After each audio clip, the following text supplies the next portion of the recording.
जी अस्सलाम वालेकुम। Welcome back again. Bore तो नहीं हो गए आप लोग सारे? ਉਹਨੇ ਵਾਰ ਮਾਰਨਾ ਉਹਨੂੰ ਸਾਨੀ ਨੇ ਰੱਖੀ ਹੈ ਜੀ ਬਾਨਵੀਂ ਤੇ ਐਦਾ ਨੂੰ ਉਹਨਾਂ ਕੋਲ ਰੋਟੀ ਪੂਰਾ ਪੂਰਾ ਤੇਰੀ ਅਮੀ ਨੂੰ ਪਾਣੀ ਖਾ ਲੈਣਾ ਤੇ ਫਿਰ ਕੰਮ ਕਰਾਓ ਜਿਵੇਂ ਰਾਤ ਨਾਲ ਗਿਆ ਵੀ ਨਾਲ ਬਿਰਿਆਨੀ ਨੂੰ ਪਾਉ ਚਾਹ ਦੋਣਾ ਖਾ ਲਿਆ मैं जी मैं सबसे पूछ रहा हूँ। No sir. किसी को मेरी आवाज नहीं आ रही? नो सर, अभी तक तो ठीक ही चल रहा है सब। अभी तक फिलहाल ठीक चल रहा है, अल्लाह खैर करे, आगे पता नहीं क्या होगा। आहिस्ता आहिस्ता जो है फिर कहानी मुश्किल जब होगी तो बोरियत भी ज्यादा होगी, सर ये लेकिन हम प्रैक्टिकल कोशिश की करेंगे। टाइमिंग कितनी देर की है? बस ये कोशिश करेंगे हम 1 घंटे में खत्म कर दें, मतलब 5 o'clock तक खत्म कर दें। आज का वैसे प्रैक्टिकल इतना कोई एक्सटेंसिव नहीं है, बस जस्ट जिस तरह से मैंने थ्योरी का पहला लेक्चर दिया था उसी तरह से प्रैक्टिकल भी मैं बहुत ही बेसिक सा रखा हुआ है, जिसमें आप सबको ज़्यादा सोचना नहीं पड़ेगा। अच्छा, तो आजकल घर में और सर प्रैक्टिकल नोटबुक का क्या करना है? फिलहाल कुछ ना करें, बाद में देखेंगे, ठीक है। फिलहाल जो मैं हैंड आउट्स आपको दूंगा ना, वो हैंड आउट्स आप अपने पास रखते जाएं सॉफ्ट फॉर्म में, और बाद में फिर इंशाल्लाह इसका देखेंगे जो भी करना होगा, ठीक है।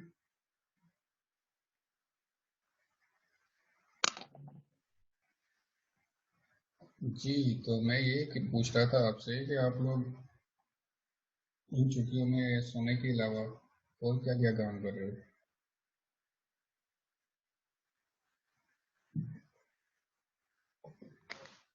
सर अभी बस क्लास ले रहे हैं, अभी बाकी सोते ही हैं। अच्छा, तो सारा दिन मोबाइल यूज करते रहते हैं। सारा दिन मोबाइल यूज सर करते रात हैं? को सोते हैं, सुबह आराम करते हैं। रात को सोते हैं, फिर रात को जागते हैं, सुबह आराम करते हैं? सुबह जी सोते हैं? सर। सर रात को सोते हैं, सुबह आराम करते हैं। अच्छा तो ये पॉइंट वैसे बड़ा इसमें लॉजिकल। क्या नाम था बेटे आपका? इसने कहा तहरीम। तहरीम। हाँ, अच्छा, तो इस तरफ तो मैंने कभी सोचा नहीं। फिर रात को सोते हैं और फिर दिन में जो है वो भी आराम करते हैं। इस टाइम तो आराम नहीं सर कर हम रहे हैं। सो के भी तो थक जाते हैं ना, फिर उसका भी थकावट उतारनी होती है। जी जी। हाँ, ये तो है वैसे। तो घर के काम नहीं करने पड़ रहे आजकल आप लोगों को? नहीं नहीं, वो नहीं कोई कह रहा है आजकल। अच्छा, ये तो फिर अच्छे हैं घर वाले। आजकल सुना है कि घरों में जो नहीं है वो काम वालियाँ भी नहीं आ रही, तो काम सारे खुद ही करने पड़ रहे हैं। सर यही तो पावर तो हैरानी हो रही है, चाहिए। घर वाले कुछ कह नहीं रहे। चलो, ये तो फिर तहरीम लगी है मेरा ख्याल है, बाकी तो नहीं सर, शुक्र अल्हम्दुलिल्लाह, कोई भी नहीं कह रहा, सभी लगी हैं। अभी हॉस्टलाइट्स थे, घर में आए हैं तो कह रहे हैं रेस्ट करें आप। अच्छा, फिर तो मॉर्निंग वाले बेचारे बहुत ही फिर क्या कहते हैं, जुल्म जो है वो सह रहे हैं। वो तो कह रहे हैं सर हम 4 दिन नहीं हुए और 4 दिन आने के बाद हमें कह दिया उन्होंने कि अभी घर वाले काम करो। सर वो अभी घर वाले बर्दाश्त कर रहे हैं ना, जब जिस दिन उनकी बर्दाश्त खत्म होगी ना फिर इनको बताएंगे। हाँ, वो बहुत सौ ने ये भी कहा, घर वाले यही कह रहे हैं कि कब घर वापस जाओगे आप लोग। तो आदत जो है वो घर वालों की भी जो है नहीं होती, उनको ज़्यादा देर बर्दाश्त करने की, और अभी छुट्टियाँ भी लंबी हो गई हैं। हाँ,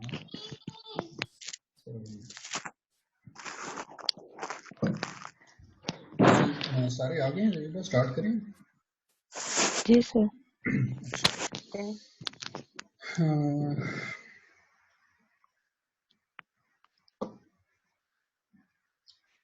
चलिए जी, ये है हमारा आज का पहला प्रैक्टिकल, और उम्मीद है कि आप सबको ये जो टॉपिक है ये सब के लिए फेमिलियर होगा। Introduction to microscopy. और इसको हम कर क्यों रहे हैं, इसको पहला प्रैक्टिकल क्यों रख रहे हैं? बिकॉज हमने जब मैं आपको पोस्ट कॉन्फ्रेंस जब मैं आपसे डिस्कस कर रहा था पहले ही लेक्चर में, तो प्रैक्टिकल की पोस्ट कॉन्फ्रेंस में हमने सबसे पहला टॉपिक डिस्कस किया था कंप्लीट ब्लड काउंट। CBC। तो CBC basically complete blood picture basically क्या होता है, इसमें हम ब्लड के अंदर जो डिफरेंट कंपोनेंट्स हैं, जिस तरह से RBCs हैं, WBCs हैं, और विद इन RBCs और WBCs जो कंपोनेंट्स प्रेजेंट होते हैं, फिर WBCs की डिफरेंट जो टाइप्स होती हैं, फिर RBC के अंदर जो हीमोग्लोबिन होता है, ये डिफरेंट कंपोनेंट्स हैं जो कि फिर हम उनको मेजर करते हैं, उनकी क्वांटिटी। सो और वो हमारे पास एक कंप्लीट ब्लड पिक्चर आती है जिसमें तकरीबन 15 to 16 पैरामीटर्स होते हैं, ठीक है। तो इन पैरामीटर्स को बेसिकली उन पैरामीटर्स को देखने के लिए उसमें सबसे जो इम्पोर्टेंट है ना, उसमें एक दो तीन पैरामीटर्स ऐसे हैं, जिस तरह से RBC काउंटिंग है, WBC काउंटिंग है, या WBC की डिफरेंट टाइप्स हैं। उसमें उसको जब हम देखते हैं कि कितने कितने न्यूट्रोफिल्स हैं, कितने बेसोफिल्स हैं, कितने यूसिनोफिल्स हैं, उसको हम कहते हैं डिफरेंशियल ल्यूकोसाइट काउंट में, कि डिफरेंशिएट कर रहे हैं डिफरेंट टाइप्स ऑफ ल्यूकोसाइट्स को। वाइट ब्लड सेल्स को ल्यूकोसाइट्स भी कहते हैं। तो वो सारी की सारी जो काउंटिंग है, वो जो डिफरेंशिएशन है, RBC काउंटिंग, WBC काउंटिंग, ये सारी माइक्रोस्कोप के थ्रू होती है। तो इस वजह से हमें माइक्रोस्कोप का थोड़ा सा आइडिया होना चाहिए। तो ये प्रैक्टिकल आज का इसलिए मैंने इंट्रोडक्टरी रखा कि बहुत से बच्चों को माइक्रोस्कोप के डिफरेंट पार्ट्स का पता होगा। आज हम सिर्फ उसके पार्ट्स मेजरली डिस्कस करेंगे, और फिर उसके बाद फिर हम प्रिंसिपल डिस्कस करेंगे माइक्रोस्कोपी का। तो उसके बाद जो है ना फिर हम खत्म कर देते हैं, ठीक है। अच्छा जी, सबसे पहले हम माइक्रोस्कोपी बेसिकली हम तब हम कर रहे होते हैं जब कोई भी चीज़ जो कि नेकेड आई से जो है, जो हमें जब नज़र ना आए, तो उसके लिए फिर हम बेसिकली माइक्रोस्कोप यूज़ करते होते हैं। तो हम डायरेक्टली जो है ना फिर पार्ट्स ऑफ माइक्रोस्कोप से डिस्कस करते हैं, इधर माइक्रोस्कोप के ऊपर ही आते हैं।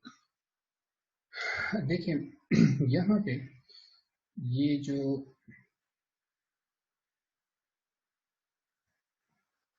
जो आपको नज़र आ रहा है, ये वाला ये पोर्शन, इसको हम कहते हैं आई पीस या ऑकुलर लेंस। यहाँ पे इसको आई पीस कहते हैं, और इसके अंदर जो है वो लेंसेज होते हैं, तो उसको हम ऑकुलर लेंसेज कहते हैं।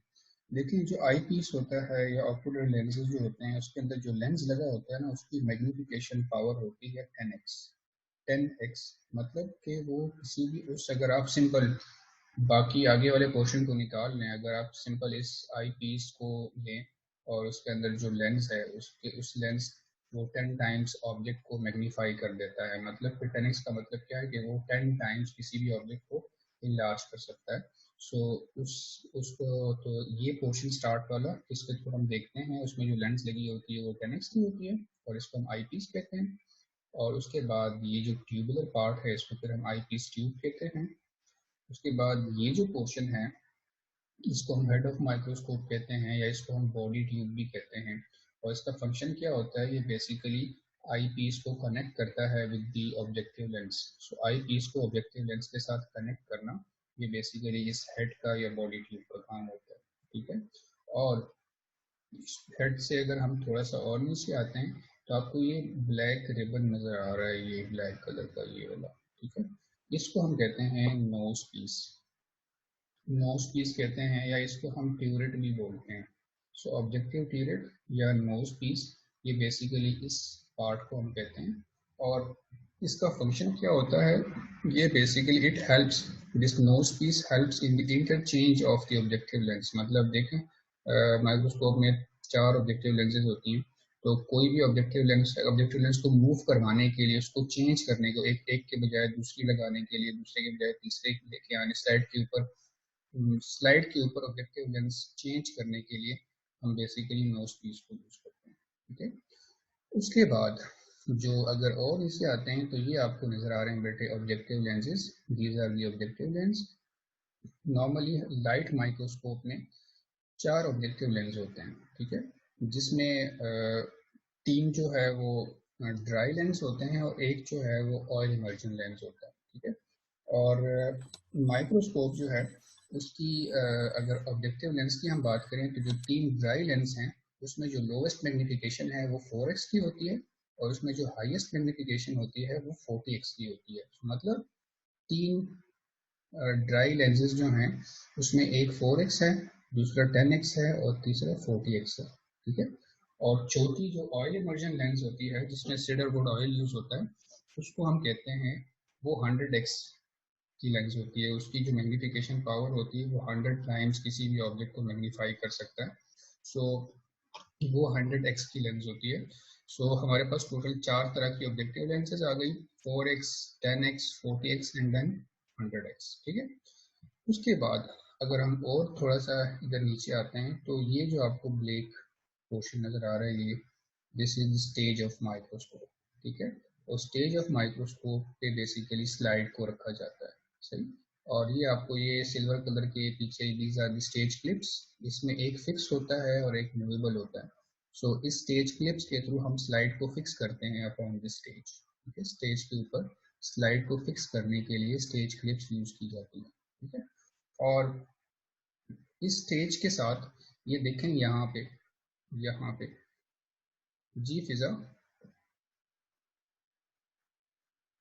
अच्छा, इस स्टेज के साथ यहाँ पे देखें ये नीचे ये एक नॉब है, इस नॉब को कहते हैं स्टेज एडजस्टमेंट नॉब, ठीक है। तो ये बेसिकली इस नॉब की वजह से क्या होता है कि हम स्टेज को बैक एंड फोर्थ अगर आपने मूव करना हो, आगे पीछे मूव करना हो तो भी आप इस नॉब के थ्रू कर सकते हैं। अगर आपने इसको साइड वाइज मूव करना हो तो तब भी आप इस नॉब को यूज कर सकते हैं।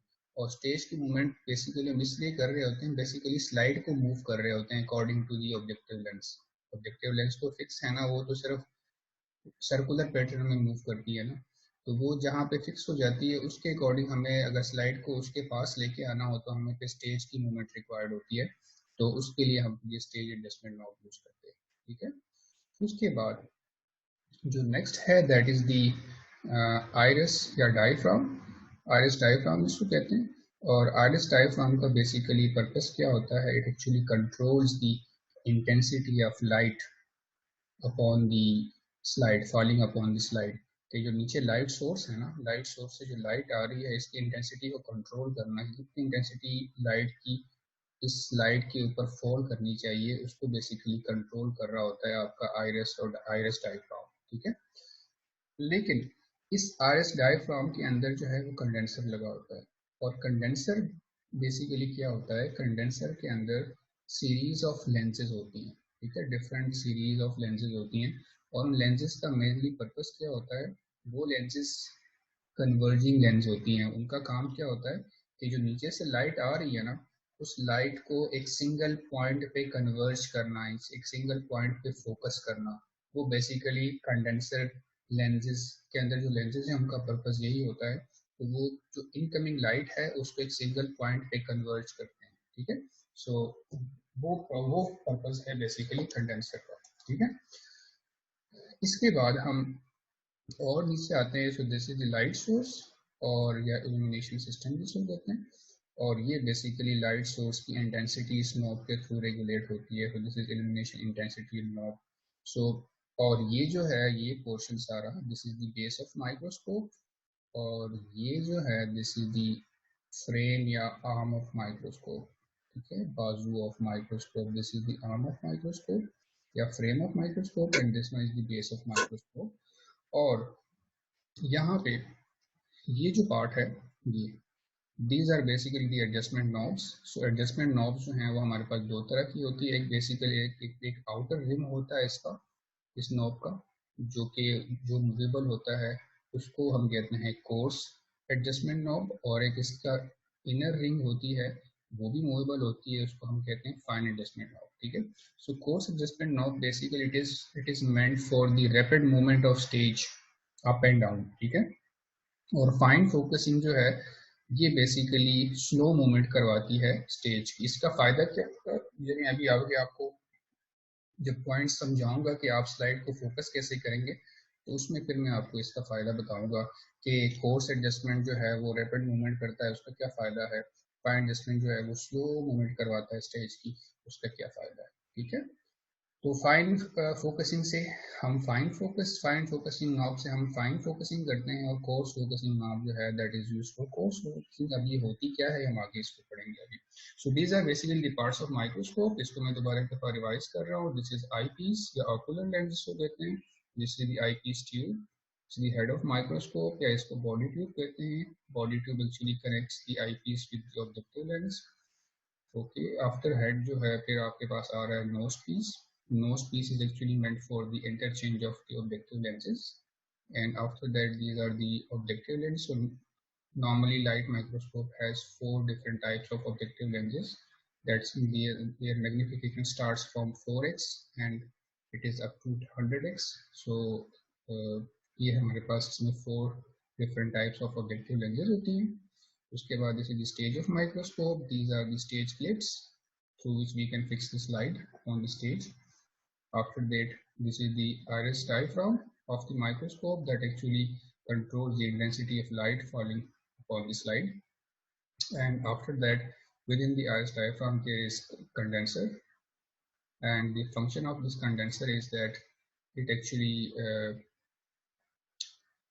it has a series of different lenses which actually converge the incoming light on a single point. So they will converge whole light तो एक सिंगल पॉइंट पे जो लाइट कन्वर्जन करना होता है वो बेसिकली कंडेंसर लेंसेज का काम होता है। After that this is the light source या illumination system, and this the intensity of this light source actually controlled by this illumination intensity knob. And finally this is the base of microscope, and this one is the arm of microscope or frame of microscope. And finally we have the adjustment knobs. The outer rim is basically the coarse adjustment knob, which is meant for the rapid movement of the stage, and the inner ring is basically the fine adjustment knob, and which is meant for the smooth movement of stage, so that we can fine focus the object under the microscope। ठीक है, सो ये हमारे पास आ गए microscope के different parts. इसके बाद जो next है, हमने पार्ट्स ऑफ माइक्रोस्कोप डिस्कस किए। अब हम प्रिंसिपल ऑफ माइक्रोस्कोप की जरा डिस्कस करें। ये चीज बस समझने वाली है, इसको आप लोग एक दफा समझ जाएंगे तो फिर कहानी आसान है। देखें, एक होती है मैग्निफिकेशन और एक होती है रेजोल्यूशन। ठीक है, मैग्निफिकेशन क्या होती है? मैग्निफिकेशन बेसिकली प्रॉपर्टी है किसी भी मैग्नीफाइंग ग्लास की कि वो किस हद तक एक पर्टिकुलर ऑब्जेक्ट को मैग्नीफाई कर सकता है, किस हद तक एक पर्टिकुलर ऑब्जेक्ट को इनलार्ज कर सकता है। So basically the magnification is basically the enlarging ability of any microscope कि वो किस हद तक एक ऑब्जेक्ट को इनलार्ज कर सकता है, मैग्नीफाई कर सकता है। ठीक है, लेकिन रेजोल्यूशन क्या होती है? रेजोल्यूशन ये होती है कि रेजोल्यूशन पावर माइक्रोस्कोप की बेसिकली बताती होती है it is defined as the minimum distance between two objects that can be visualized, like के फॉर एग्जांपल मैं आपको एक सिंपल एग्जांपल देता हूँ। एक चीज जो हमें वैसे ही नेकेड आई से लग रही है कि यार ये तो एक सिंगल स्ट्रक्चर है, सिंगल लेयर्ड स्ट्रक्चर है, जो आमतौर से अगर मैग्नीफाइंग ग्लास अगर आमतौर से हम उसको देखें तो हमें अपेरेंटली लग रहा होता है कि ये जो है एक सिंगल लेयर स्ट्रक्चर है। लेकिन जब उसको अंडर माइक्रोस्कोप लेके आते हैं और उसकी हम फाइन फोकसिंग करते हैं और उसकी रेजोल्यूशन इंक्रीज करते हैं तो हमें पता चलता है कि नहीं यार ये तो सिंगल लेयर नहीं था, ये तो बेसिकली 2 या 3 लेयर स्ट्रक्चर है। तो बेसिकली जो डिफ्रेंशिएशन आपको दे रहा है ना, ये जो एक लेयर से 2 या 3 लेयर में आपको डिफ्रेंशिएट करके दे रहा है, this is basically the resolution power of that microscope. और ये रेजोल्यूशन पावर डिपेंड किस चीज पे करती है बेटे? ये बेसिकली डिपेंड करती है वेवलेंथ ऑफ लाइट पे। और वेवलेंथ ऑफ लाइट किस तरह से एडजस्ट होती है? देखिए मैं आपको एक सिंपल सी यहाँ पे चीज समझाऊं। देखिए ये ऑब्जेक्टिव लेंस है, ठीक है, और आप स्टेज के ऊपर यहाँ पे स्लाइड जो रखते हो, स्लाइड और ऑब्जेक्टिव लेंस के दरमियान ये जो डिस्टेंस है ना, इसको हम कहते हैं वर्किंग डिस्टेंस। ठीक है, अब एक चीज आप लोग जहन में रखिएगा, हमेशा याद आप लोग इसको रखिएगा कि जैसे जैसे हम मैग्नीफिकेशन बढ़ाते हैं ना ऑब्जेक्टिव लेंस की, इस तरह से फॉर एग्जांपल 4 ऑब्जेक्टिव लेंसेज हैं, मैंने आपको बताया कि एक ऑब्जेक्टिव लेंस है आपके पास 4x की, ठीक है, दूसरी आपके पास है 10x की, तीसरी ऑब्जेक्टिव लेंस है आपके पास 40x की, और चौथी ऑब्जेक्टिव लेंस है आपके पास 100x की। जैसे जैसे मैं ये मैग्नीफिकेशन बढ़ाता हूँ ना, तो वैसे वैसे जो लेंथ होती है ना, लेंथ ऑब्जेक्टिव लेंस की, वो इंक्रीज होती है। Length increases as the magnification power increases. ये एक चीज़ है, ये आपने जहन में रखना है हमेशा, ये कि जैसे जैसे हम मैग्नीफिकेशन पावर जो है वो बढ़ाते हैं, तो वैसे वैसे उस पर्टिकुलर जो ऑब्जेक्टिव लेंस है उसकी लेंथ भी बढ़ती जाती है, ठीक है। अब देखो, स्लाइड जो आपने माइक्रोस्कोप पे रखा है वो तो एक फिक्स हाइट पे आपने रखा है ना, स्लाइड तो एक ही डायमीटर का होगा, उसकी थिकनेस एक ही होगी, वो आपने एक दफा रख दिया, वो तो फिक्स है, उसको तो आप छेड़ नहीं रहे, ठीक है।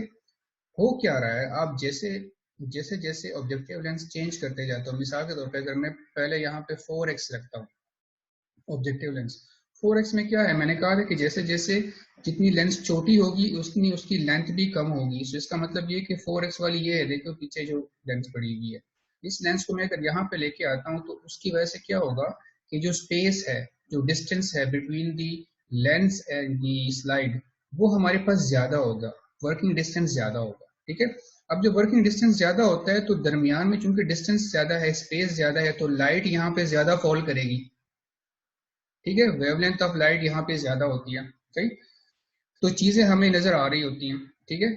उसके बाद लेकिन हमें उसकी डिटेलिंग नहीं नजर आ रही होती, हमें चीज तो नजर आ रही होती है लेकिन डिटेल नहीं नजर आ रही होती। जैसे जैसे हम लेंस को बढ़ाते जाते हैं वैसे वैसे क्या हो रहा है, मैग्नीफिकेशन जैसे हम बढ़ाते जाते हैं वैसे वैसे लेंस की लेंथ बढ़ रही है, और उस लेंस की लेंथ बढ़ने की वजह से क्या हो रहा है, ये जो वर्किंग डिस्टेंस है ये कम हो रहा है। अब जब वर्किंग डिस्टेंस जैसे जैसे कम होता जाता है ना, तो उसकी वजह से क्या होता है कि दरमियान में जो लाइट फॉल कर रही है, जो वेवलेंथ ऑफ लाइट यहाँ पे फॉल कर रही है, वो डिक्रीज हो जाती है, ठीक है। उसकी वजह से क्या होता है, देखो जब आप नॉर्मली कोई भी स्लाइड पहले आप अंडर माइक्रोस्कोप रखते हो, आप जब उसको लो मैग्नीफिकेशन पे देखते हो तो आपको ज्यादा एरिया नजर आ रहा होता है उस माइक्रोस्कोप का, उस फील्ड का, उस स्लाइड का आपको ज्यादा एरिया नजर आ रहा होता है कि उसमें ज्यादा चीजें आपको स्लाइड के अंदर नजर आ रही होती हैं। जैसे जैसे आप मैग्नीफिकेशन बढ़ाते हो ना, तो आप बेसिकली क्या कर रहे हो, आप बेसिकली मैग्नीफिकेशन बढ़ा रहे हो, तो रेजोल्यूशन पावर जो है वो उसको आप क्या कर रहे हो, एरिया जो है वो जो ज्यादा चीजें आपको नजर आ रही थी उसको आप आहिस्ता आहिस्ता कम कर रहे हो, आप एक सिंगल पॉइंट पे उसको लाके फोकस कर रहे हो कि आप एक सिंगल पॉइंट पे एक चीज को मैग्नीफाई करना चाह रहे हो। तो जैसे जैसे आप मैग्नीफिकेशन बढ़ाते हो वैसे वैसे आप क्या कर रहे हो, आप दरमियान में जो वर्किंग स्पेस है वो भी कम हो जाती है। अब वर्किंग स्पेस जैसे जैसे कम हो जाती है वैसे वैसे जो इंटेंसिटी ऑफ लाइट है, जो वेवलेंथ ऑफ लाइट है, वो भी कम होती जाती है। तो देखो जैसे जैसे वेवलेंथ ऑफ लाइट कम होती जाती है ना between falling upon the slide, तो उस जितनी कम वेवलेंथ ऑफ लाइट होगी फॉल करेगी या बिटवीन दी स्लाइड और ऑब्जेक्टिव लेंस आएगी, उतनी ही ज्यादा फाइन रेजोल्यूशन होगी, ठीक है। मतलब क्या कि आप तस्वीर जब लेते हैं तो वो जितना अंधेरे में, अगर एक तो कैमरा आपको जितना ज्यादा कम लाइट के अंदर अगर तस्वीर अच्छी तस्वीर बना के दे सकता है, हम कहते हैं कि इस कैमरे की जो रेजोल्यूशन है वो अच्छी है। जो कैमरा आपको जितना ज्यादा जैसे जैसे अगर लाइट आप कम करते जाते हैं, ठीक है, इंटेंसिटी ऑफ लाइट मतलब कमरे में लाइट कम हो और आप तस्वीर ले और उसकी पिक्चर क्वालिटी खराब हो, तो हम कहेंगे यार इस कैमरे की जो रेजोल्यूशन एबिलिटी है वो कम है। सो इस तरह से माइक्रोस्कोप्स जो हैं उनको हम, उनकी जो स्ट्रेंथ है ना वो हम डिफाइन करते हैं upon the resolution, magnification and resolution ability of that microscope. और रेजोल्यूशन क्या होती है, वो बेसिकली उसको हम कहते हैं कि वो resolution basically is defined as के रेजोल्यूशन हमें क्या करता है, दो चीज़ों को डिफ्रेंशिएट करता है, हमें ये बताता है कि यार ये स्ट्रक्चर जो अपरेंटली हमें नजर आ रहा था कि ये एक है, ये तो एक नहीं है, ये तो बेसिकली दो डिफरेंट कंपोनेंट से बना हुआ है या दो डिफरेंट लेयर से बना हुआ है। सो जो फाइन डिटेलिंग होती है वो हम रेजोल्यूशन के थ्रू कर लेते हैं, ठीक है। और यहाँ पे अब आप लोग देखो, जो लाइट माइक्रोस्कोप हम यूज कर रहे हैं उसकी जो मिनिमम वेवलेंथ है, जो मिनिमम रेजोल्यूशन है, जिसपे वो मतलब कि अगर मिनिमम लाइट की इंटेंसिटी अगर आपके पास 400 नैनोमीटर लाइट उस वर्किंग स्पेस में अगर फॉल कर रही है, ठीक है, सो उस हद तक तो ये आपको रिजॉल्व करके दे देगा, मतलब उस हद तक आपको ये बता सकता है कि यार ये स्ट्रक्चर क्या है और इस स्ट्रक्चर के अंदर कितनी लेयर्स हैं और किस तरह से है। लेकिन जब आप लाइट की इंटेंसिटी 400 नैनोमीटर से कम करोगे, उसकी इंटेंसिटी जो है वो हाफ कर दोगे, 200 पे लेके आओगे, तो फिर वो जो चीज है ना, वो जो ऑब्जेक्ट है वो फिर आपको नजर नहीं आएगा, उसको आप रिजॉल्व नहीं कर सकते, उसको आप स्टडी नहीं कर सकते। सो इस बेसिकली जो हम लिमिट्स डिफाइन करते हैं ना डिफरेंट टाइप्स ऑफ माइक्रोस्कोप की, वो बेसिकली हम डिफाइन करते हैं on the basis of the resolving ability of that microscope. Light microscope की जो मिनिमम रेजोल्यूशन पावर है वो बेसिकली 400 नैनोमीटर वेवलेंथ पे है, कि जो लाइट फॉल कर रही है अगर वो 400 नैनोमीटर तक होगी तो वो हमें डिफ्रेंशिएट करके दे सकता है। अगर 400 नैनोमीटर से लाइट की इंटेंसिटी कम करेंगे तो फिर लाइट माइक्रोस्कोप के थ्रू हम वो पर्टिकुलर जो चीज़ है वो हम स्टडी नहीं कर सकते। फिर हमें जो उससे कम इंटेंसिटी ऑफ लाइट पे हमें रिजॉल्व करके दे सकता होगा माइक्रोस्कोप, हम फिर उस पर जाएंगे और वो फिर हमारे पास इलेक्ट्रॉन माइक्रोस्कोप होता है, जो कि बहुत ही ज़्यादा कम इंटेंसिटी ऑफ लाइट के ऊपर भी हमें चीज़ों को रिजॉल्व करके दे सकता है, ठीक है। सो अभी तक हमने पार्ट्स ऑफ माइक्रोस्कोप डिस्कस किए और हमने प्रिंसिपल ऑफ माइक्रोस्कोप भी डिस्कस की, जिसमें हमने मैग्नीफिकेशन की बात की और हमने रेजोल्यूशन की बात की कि मैग्नीफिकेशन क्या होती है, रेजोल्यूशन क्या होती है, और हम जो माइक्रोस्कोप्स को सेलेक्ट करते हैं वो हम बेसिकली उनकी लिमिट्स ऑफ रेजोल्यूशन के ऊपर सेलेक्ट करते हैं कि उनकी रेजोल्यूटिंग एबिलिटी कितनी होती है। और यहाँ पे मैं सिर्फ सिंपल फोकस कर रहा हूँ लाइट माइक्रोस्कोप पे, तो वो मैंने आपको यहाँ बता दिया कि लाइट माइक्रोस्कोप की मिनिमम जो रेजोल्यूशन है, ये जो आपको मैक्सिमम रेजोल्यूशन दे सकता है वो आपको मिनिमम वेवलेंथ अगर 400 नैनोमीटर होगी तो उस पर दे सकता है, उससे ज़्यादा उसकी रेजोल्यूशन एबिलिटी नहीं है, ठीक है। यहाँ तक किसी का कोई भी क्वेश्चन हो, किसी चीज़ की समझ ना आई हो तो आपको पूछ सकते हैं। जी प्लीज। सर ये आपने मुझे बताया length increases as the magnification power increases, ये लेंथ वेवलेंथ है या सिंपल लेंथ है? ये जो लेंथ का मैंने बताया ना, this is basically the length of the objective lens की मैं बात कर रहा हूँ, वेवलेंथ नहीं, लेंथ ऑफ ऑब्जेक्टिव लेंस, ठीक है जी। जी और किसी का कोई क्वेश्चन हो? No sir. चलें हम अब आगे जाते हैं। आखिरी जो हमारा पॉइंट है दैट इज के हम माइक्रोस्कोप को जो है वो कैसे फोकस करते हैं, फोकसिंग माइक्रोस्कोप की हम माइक्रोस्कोप की स्लाइड को हम कैसे फोकस करते हैं। देखें यहाँ पे तो काफी डिटेल लिखी हुई है, लेकिन मैं आपको सिर्फ 4 पॉइंट्स बताता हूँ और ये 4 पॉइंट्स आपने अपने माइंड में बिल्कुल ना पक्के बिठा लेने हैं। और ये 4 पॉइंट्स अगर आपके माइंड में होंगे ना तो आप जहाँ भी जाओगे माइक्रोस्कोपी करने के लिए तो आपको स्लाइड फोकस करने में कोई प्रॉब्लम नहीं होगी। इन 4 पॉइंट्स को अपने ध्यान में रखना है। सबसे पहला पॉइंट नंबर 1 वो क्या होगा कि आपने सबसे पहले माइक्रोस्कोप को ऑन करना है, लाइट सोर्स को चेक करना है कि उसके थ्रू लाइट आ रही है, इनकमिंग लाइट आ रही है या नहीं आ रही। फर्स्ट पॉइंट आपको ये, ठीक है। सेकंड स्टेप आपको क्या होगा, आपने स्टेज के ऊपर स्लाइड को फिक्स करना। This is your second point, ठीक है। सेकंड स्टेप में आपने क्या किया, स्टेज के ऊपर स्लाइड को आपने फिक्स किया। थर्ड पॉइंट जो ज्यादा इंपॉर्टेंट है, थर्ड और फोर्थ पॉइंट बहुत ज्यादा इंपॉर्टेंट है फोकसिंग में, वो क्या है कि आपने ऑब्जेक्टिव लेंस डिसाइड करनी है। ये चीज आप फॉर एवर याद रखो कि आप लोग हमेशा जब कभी भी स्लाइड फोकसिंग स्टार्ट करते हो ना तो हमेशा फोकसिंग लो मैग्नीफिकेशन से स्टार्ट किया करें। जब आप लो मैग्नीफिकेशन पे स्टार्ट करते हैं ना तो उसकी वजह से फायदा क्या होता है, लो मैग्नीफिकेशन पे आपको ज्यादा एरिया नजर आ रहा होता है स्लाइड में, तो आप और वो उसकी जो मैग्निफिकेशन है, उसकी जो फोकसिंग है, वो जरा वो अगर हो जाती है तो फिर हाई मैग्निफिकेशन पे जब आप फोकसिंग करते हो तो वो आपके लिए कोई इतना बड़ा प्रॉब्लम नहीं होता। तो हमेशा आपने फोकसिंग स्टार्ट करनी है लो मैग्निफिकेशन से। तो आपने थर्ड स्टेप में ऑब्जेक्टिव लेंस रखी 4x, ठीक है, 4x ऑब्जेक्टिव लेंस आपने रखी। उसके बाद जो फोर्थ स्टेप है ना, उसमें आपने क्या करना है, आपने कोर्स एडजस्टमेंट नॉब को मूव करना है। और उसकी वजह से क्या होता है, स्लाइड ऊपर मूव करती है या नीचे मूव करती है। तो मतलब हम क्या कर रहे होते हैं, बेसिकली वर्किंग डिस्टेंस को कम या ज्यादा कर रहे होते हैं between the slide and objective lens, ठीक है। तो जब ऊपर नीचे आप उसको मूव करते हैं तो कोर्स एडजस्टमेंट नॉब जो है उसका फायदा ये होता है, वो जरा जल्दी मूवमेंट कराता है स्टेज की, ठीक है। तो सबसे पहले आपने कोर्स एडजस्टमेंट नॉब को मूव करना है और साथ साथ ऑकुलर लेंस के थ्रू, आई पीस के थ्रू देखते जाना है, ठीक है। एक पॉइंट ऐसा आएगा कोर्स एडजस्टमेंट नॉब को मूव करते हुए, एक पॉइंट ऐसा आएगा कि आपको हल्की सी ना कोई चीज, ब्लर सी कोई चीज नजर आना शुरू हो जाएगी स्लाइड पे, ठीक है। थ्रू ऑकुलर लेंस जब आप देखेंगे, फान कोर्स फोकसिंग मूव करते रहेंगे तो आपको हल्की सी कोई ब्लर चीज नजर आना शुरू होगी। जैसे ही कोई ब्लर चीज नजर आना शुरू होती है ना, आपने एकदम से कोर्स एडजस्टमेंट नॉब छोड़ देनी है, उससे आगे उसको नहीं मूव करना, ठीक है। ये चीज जरूर याद रखें, यहाँ पे बच्चे गलती करते हैं, इसी वजह से उनसे फोकसिंग नहीं हो पाती। आपने सिंपली क्या करना है, आपने कोर्स एडजस्टमेंट नॉब को मूव करते जाना है और ऑकुलर लेंस के थ्रू देखते जाना है।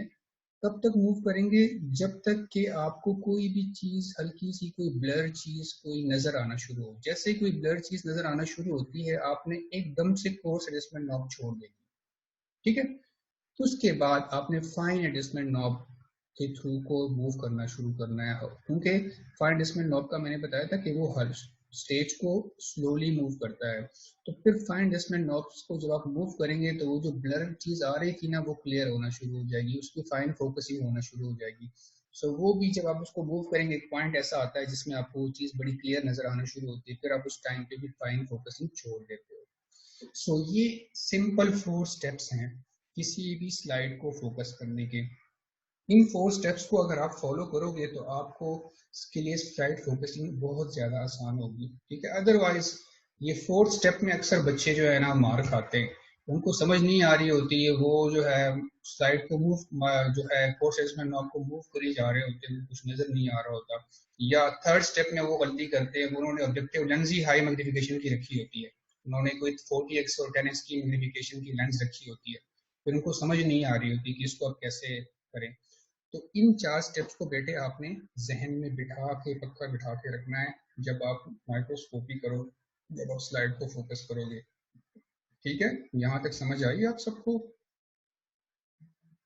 कोई क्वेश्चन हो किसी का? जी एक्सक्यूज मी सर। जी जी। सर आप प्लीज ये फर्स्ट स्टेप रिपीट कर दें, इसकी समझ नहीं आई। फर्स्ट स्टेप तो मैंने सिंपल आपको बताया कि आपने माइक्रोस्कोप को पावर ऑन करना है और आपने लाइट सोर्स को जो है चेक करना है कि उसके थ्रू लाइट जो है वो आ रही है प्रॉपर कि नहीं, मतलब लाइट सोर्स वर्क कर रहा है कि नहीं। फर्स्ट स्टेप इज योर कि फर्स्ट स्टेप ये है कि आपने माइक्रोस्कोप को ऑन करना है और लाइट सोर्स को जो है वो चेक करना है कि उसके थ्रू लाइट आ रही है या नहीं। सेकेंड स्टेप क्या था, जिसमें आपने स्लाइड को फिक्स करना है। थर्ड स्टेप में आपने ऑब्जेक्टिव लेंस को फिक्स करना है, 4x लो मैग्निफिकेशन से स्टार्ट करोगे। फोर्थ स्टेप में आप जो है कोर्स एडजस्टमेंट नॉब के थ्रू सबसे पहले फोकसिंग शुरू करेंगे। कोई चीज़ जब आपको ब्लर नजर आती है, आपने उसी टाइम पे कोर्स एडजस्टमेंट नॉब छोड़ देनी है और फिर आपने फाइन फोकसिंग करना शुरू करना है, ठीक है। ये इसके थ्रू इस तरह से आप कोई भी ऑब्जेक्ट जो है, कोई भी स्लाइड जो है वो फोकस कर लोगे। उसके बाद हो सकता है कि यार 4x पे आपको जो चीज़ देखनी है वो 4x पे नज़र नहीं आ रही, आपको जो चीज़ जो है 10x या 40x पे नज़र आएगी, तो डेफिनेटली फिर आपको 10x और 40x पे जाना पड़ेगा। लेकिन याद रखें, जब कभी भी आप पहली दफ़ा फोकसिंग करोगे ना 4x पे, उसके बाद जब आप 10x पे जाओगे, जब आप 40x पे जाओगे, तो आपको क्या करना होगा। आपको अगर फॉर एग्जांपल 4 से 10 पे जा रहे हो, आपने लेंस को सिर्फ चेंज करना है, ऑब्जेक्टिव लेंस को 4 से 10 पे लेके जाना है। तो जब 10 पे लेके जाओगे तो मैंने आपको बताया है ना कि जैसे जैसे आप लेंस की मैग्निफिकेशन बढ़ाते हो वैसे वैसे लेंस की लेंथ बढ़ती जाती है। अब जब लेंथ बढ़ेगी तो वो ऑटोमेटिकली उस लेंथ के बढ़ने से वर्किंग डिस्टेंस खुद ब खुद कम हो जाएगा। तो याद रखें ये चीज, ये एक दूसरा इंपॉर्टेंट पॉइंट है याद रखने के लिए कि कभी भी जब आप पहली दफा स्लाइड फोकस कर लोगे 4x पे, उसके बाद कोर्स एडजस्टमेंट नॉब को कभी भी नहीं छेड़ना, फाइन फोकसिंग सिर्फ करनी है। फाइन फोकसिंग आपने 4x पे कर ली, उसके बाद आप 4x से 10x पे गए, 10x पे लेके जाने के बाद भी आपने सिर्फ फाइन फोकसिंग करनी है, course focusing, course adjustment knob को हाथ भी नहीं लगाना, ठीक है। क्योंकि आपको क्या होता है कि जब आप 4 से 10 पे जाते हो तो आप जब ऑकुलर लेंस के थ्रू देखते हो तो आपको वो चीज ब्लर आना शुरू होती नजर आती है, वो क्लियर नहीं होती। सो उसको क्लियर करने के लिए फाइन फोकसिंग है, कोर्स फोकसिंग क्लियर करने के लिए नहीं होता, ठीक है। तो इस वजह से आप जब एक दफा फोकस कर लोगे, उसके बाद आपने सिर्फ लेंसे चेंज करते जाना है और आपने फाइन फोकसिंग करनी है, आपने कोर्स एडजस्टमेंट नॉब को नहीं छेड़ना। ये पॉइंट आप ज़हन में रखें, ये भी बड़ा इंपॉर्टेंट है। इसकी वजह से भी हम गलती करते हैं कि हमने एक ऑब्जेक्टिव लेंस पे हमें चीजें नजर आती हैं, दूसरे पे नजर नहीं आती। उसकी वजह क्या होती है कि हमने फिर कोर्स एडजस्टमेंट नॉब को छेड़ा होता है।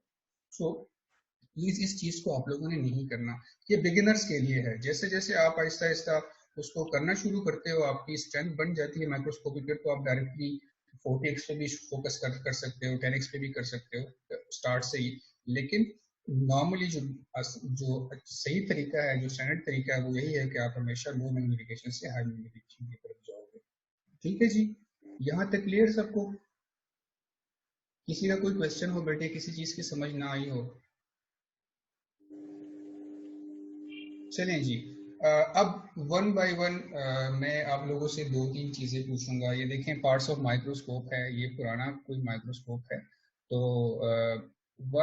कोई भी वॉलंटियर, मैं अभी आपसे पूछूंगा, कोई ऐसा वॉलंटियर स्टूडेंट हो वो मुझे बता दे कि ये जो 7 नंबर है ये कौन सा पार्ट है माइक्रोस्कोप का? ये 7 number From this is a diaphragm, very good, ठीक है। इसके अलावा 11 नंबर कौन सा? Stage, stage of microscope. 9 number eyepiece, eyepiece, eyepiece, ठीक है। और जो 2 नंबर है notice, nose piece. Nosepiece, ठीक है, वेरी गुड। अच्छा जी, चलें, ये तो इसका मतलब है कि आप सबको ये चीज़ों का पता है।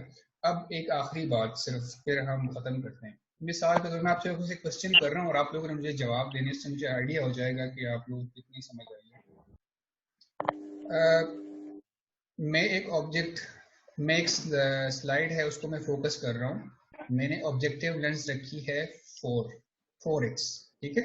ऑब्जेक्टिव लेंस मैंने 4x रखी है और मैं यहाँ से स्लाइड ऑब्जेक्ट को जो है वो मैं देख रहा हूँ, स्लाइड को मैं देख रहा हूँ और मैंने 4x पे उसको फोकस कर लिया, ठीक है। मुझे कोई ये बता सकता है कि 4x पे जो मैंने स्लाइड को फोकस किया है, तो इस 4x पे मैं इस ऑब्जेक्ट को कितने टाइम्स मैग्नीफाई कर रहा हूँ?